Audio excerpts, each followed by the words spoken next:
good to be back, and nothing is easier to speak about at this time than certain matters related to the Synod, right? Because lots of things have been said, and somewhat amazing to me, but not so much from another point of view. Even some cardinals and bishops seem to be confused. So, if they're confused, why wouldn't God's people be confused? Which they are. And God forbid that any of you would be confused. That's my purpose tonight. So I want to talk about two things that have been major themes at the Synod: mercy and conscience. Mercy and conscience. Now we have a year of mercy coming up beginning December the 8th. A whole year devoted to thinking and praying about the mercy of God, expressing our gratitude for the mercy of God, and most importantly, asking ourselves, how can I be a messenger of that mercy of God? That's what Pope Francis wants to come out of the year of mercy. Many messengers of mercy. And you look just like you fill the bill, as I look around. But in order to be a messenger of mercy, we have to know what mercy is. And even some of the Synod Fathers seem to be confused about that. Mercy is internally, intrinsically related to sin. If there is no sin, there's no need for mercy. We know that St. John says in his first letter, if anyone says that he or she is without sin, that amounts to calling Jesus a liar. Because Jesus said, I've come to save you from your sins. That's what mercy is. This is my body, broken for you. This is my blood poured out. Why? So that sins may be forgiven. So that there might be mercy. The Eucharist is a festival of mercy. Jesus is mercy incarnate. Mary is the mother of mercy. Hail, Holy Queen, Mother of Mercy, Mother of Christ.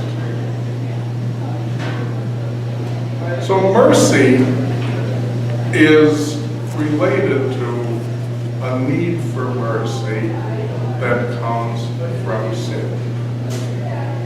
Now, mercy goes along with another word that Pope Francis likes very much, which is accompaniment. Accompaniment. Mercy and accompaniment. Some cardinals and bishops who are a little bit confused think that to show mercy is to give people a pass on sin. That is, we're going to come up with a way that you can commit certain sins or even live in sin and not feel guilty about it.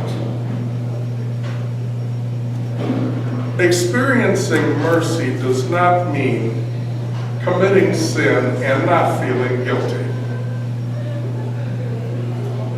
We'll get to it later. Conscience does not mean committing sin and not feeling guilty. Mercy means not taking away the cross from the one who is suffering. because of sin. Mercy is not taking away the cross. Jesus didn't even take away the cross from himself. Remember on the cross, if you're the Son of God, come down from the cross. Well, he didn't take it away. His Father, when Jesus cried out, my God, why have you abandoned me? The Father did not respond by taking away the cross. Mercy is another word for compassion. And Latin scholars know compassion, to suffer with. Mercy and compassion and sympathy, they're all the same word. Compassion is Latin, sympathy is Greek, sympathine, to suffer with. So mercy means accompanying the sufferer under his or her cross, in his or her difficulty. It doesn't become trying to take the place of the Messiah and remove the cross from their life.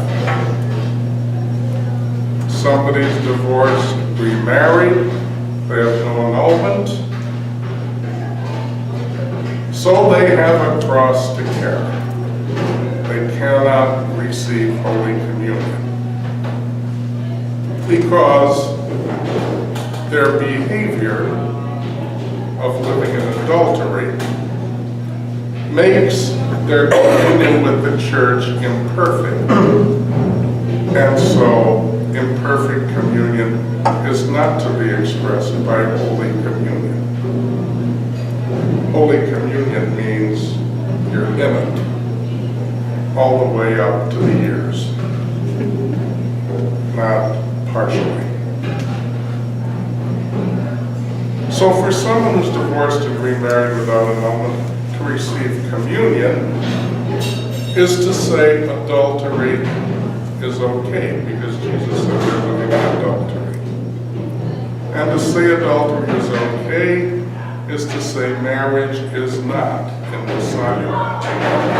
So when people come up with these ideas, they get into a practice. Now let's work out a way for people divorced, remarried without, let's figure out a way for them to receive communion. For them to act as though they were in full communion when they're not.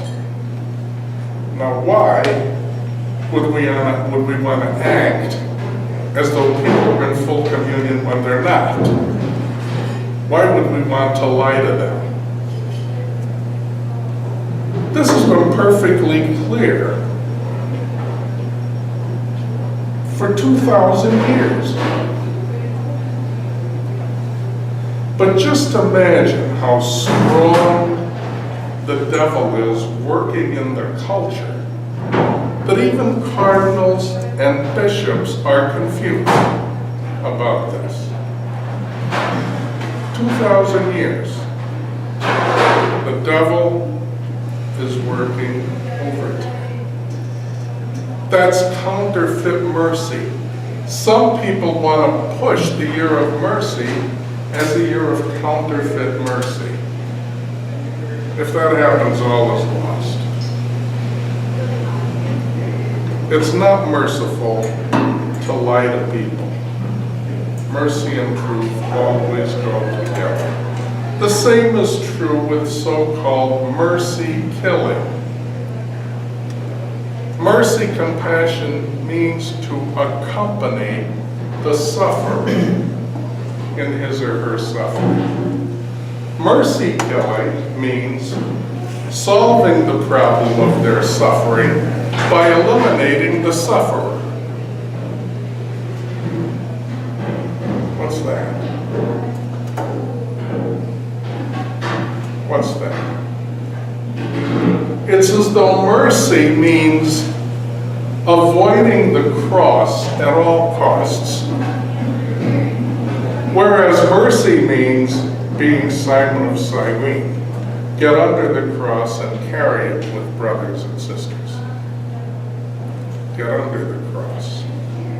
Don't take the cross away by killing the sufferer, as though suffering were useless and meaningless. Suffering is the energy by which Jesus Christ saved the world. It's not useless and meaningless, though it's hard. Another example of this, and this is a tough thing in your world, has to do with same-sex unions. I refuse to say gay marriage because there couldn't be such a thing. But same-sex unions. Now our culture is completely on board.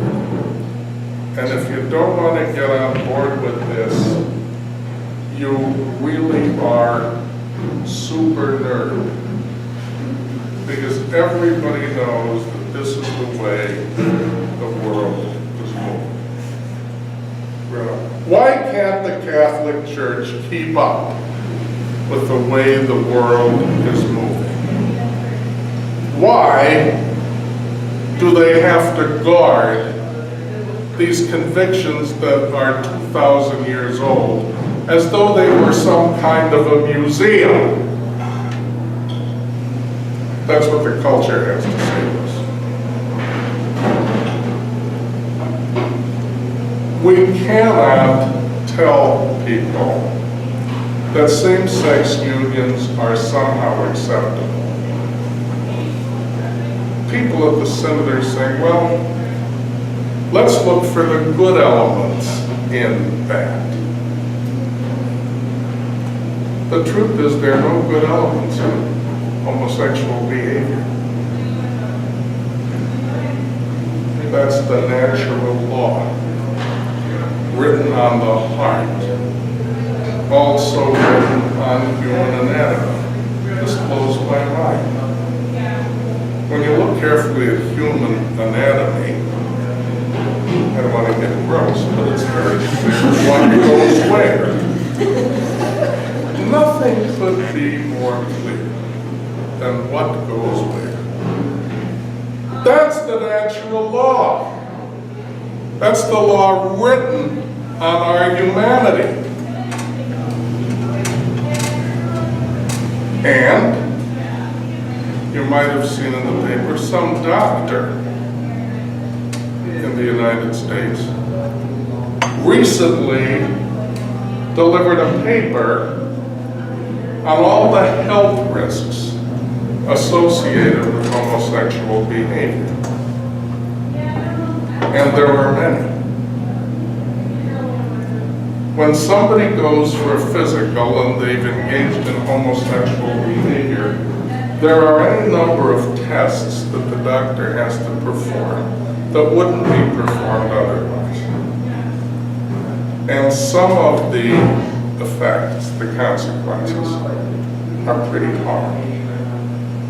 This doctor who gave that paper was fired for giving the paper. There was not one word in there that wasn't true. But it's like the medical profession.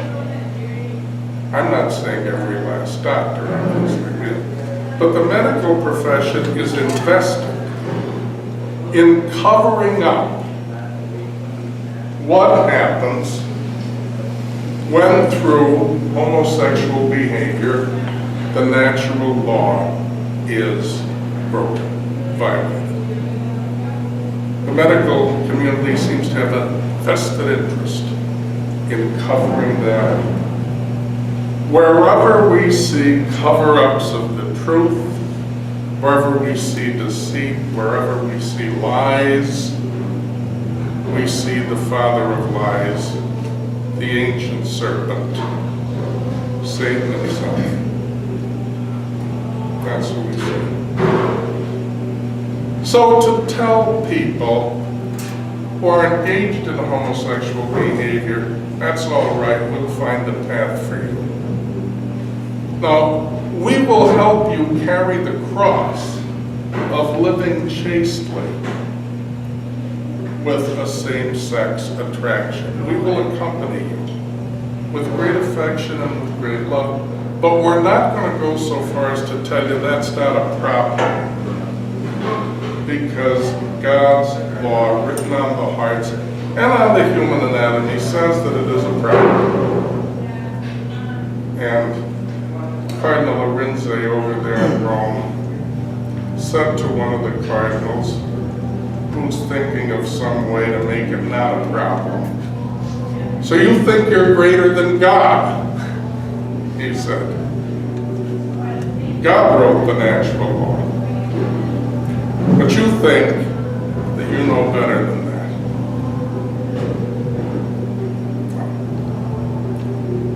The cardinal did not like that. He got the pom-pom on his beretta ruffled. Actually, that's not true, because cardinals don't have pom-poms on their beretta. Is there any expert here on church trivia that would know why that is? You've seen the priest beretta with a pom-pom on it, right? Cardinals don't have one. Nobody knows. You gotta get ready for Catholic trivial pursuits. So, you could go through your whole life without knowing this. I'm going to tell you, the pom-pom on the beretta was the style of beretta worn in France. It became universal. Different countries have different styles. However, cardinals are priests of the Roman Church. The Roman Church had no pom-pom. So the cardinals, as priests of the Roman Church, wear the beretta of the Roman Church with no pom-pom. Now just sit there for a minute and think, gee, the bishop told us that, and there's no extra charge.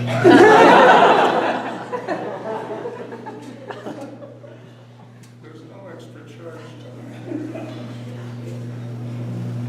But mercy means accompaniment under the cross. It never means taking away the cross. We're not capable, we're not the Messiah. And the Father did not take away the cross from his only Son. Never means taking away from the cross. It means accompanying the person under the cross. So for the church to change its teaching about homosexual behavior,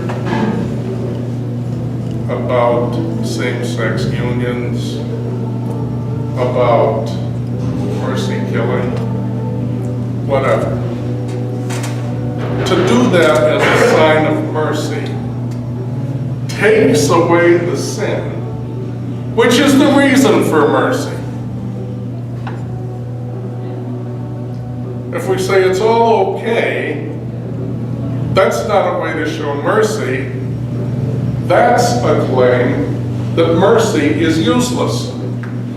So for the year of mercy, please help us, Lord, not to make mercy useless by doing away with sin and by thinking that we're the Messiah, you or I, and that we can take away somebody's cross, change the truth that the church teaches, and so take away their cross.